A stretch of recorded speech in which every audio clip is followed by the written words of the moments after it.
In October 1973, the Middle East exploded into war again, this time in one of the most dramatic surprise attacks in modern history. It was called the Yom Kippur War, and it changed the region forever. It all started on October 6, a day when almost all of Israel was shut down. Why? Because it was Yom Kippur, the holiest day in the Jewish calendar. People were fasting, praying, and streets were silent. But while Israel paused, Egypt and Syria launched a surprise attack, one from the south across the Suez Canal, and the other from the north in the Golan Heights. Israel was caught completely off guard. But why did they attack? To understand that, we need to go back to 1967 and the Six-Day War. In that war, Israel had defeated several Arab countries and captured major territory, including Sinai from Egypt and the Golan Heights from Syria. It was a huge win for Israel, but a major humiliation for the Arab world. For Egypt's President Anwar Sadat, it wasn't just about land, it was about honor. He wanted to prove that Egypt couldn't be defeated forever. So by 1973, with help from Syria and support from the Soviet Union, Sadat planned a secret attack to win back lost ground and Arab pride. The strategy? Surprise. And it worked. In the first few days, Arab forces made major gains.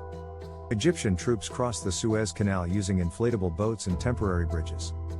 They overwhelmed Israeli positions.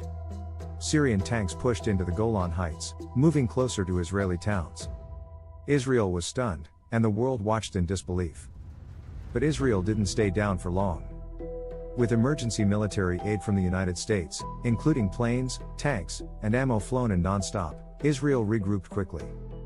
In the north, Israeli forces stopped the Syrian advance and even pushed toward Damascus, the Syrian capital. In the south, Israeli General Ariel Sharon led a risky counterattack, crossing the Suez Canal into Egypt, trapping the Egyptian Third Army, and threatening Cairo. The fighting was brutal. It lasted nearly 3 weeks, ending on October 25, thanks to a US-brokered ceasefire at the United Nations. So who won? It depends on who you ask. Israel turned the military tide, but suffered heavy losses. Over 2,500 soldiers were killed. On the Arab side, tens of thousands died or were injured. But for Egypt, the war restored something that had been lost: national pride. Sadat showed that Israel could be challenged. That mattered more than territory. And here's where it gets really interesting. Just 6 years later, Egypt became the first Arab country to sign a peace treaty with Israel, through the Camp David Accords in 1979. Egypt got back the Sinai Peninsula, not through war, but through diplomacy. And it all started with Yom Kippur. But the war didn't just affect the Middle East, it had global consequences. When the US backed Israel, Arab oil-producing countries responded with an oil embargo. They cut off oil supplies to the west, triggering the 1973 oil crisis. Fuel prices soared. Economies struggled. And suddenly, the world realized how much power oil held in politics. The war also brought the Cold War superpowers dangerously close to direct conflict. The US supported Israel. The Soviet Union supported the Arabs. Both sides raised their nuclear alert levels, showing just how close the war came to becoming something far worse. In the end, the Yom Kippur War changed everything. It was the last time Arab nations launched a full-scale war against Israel.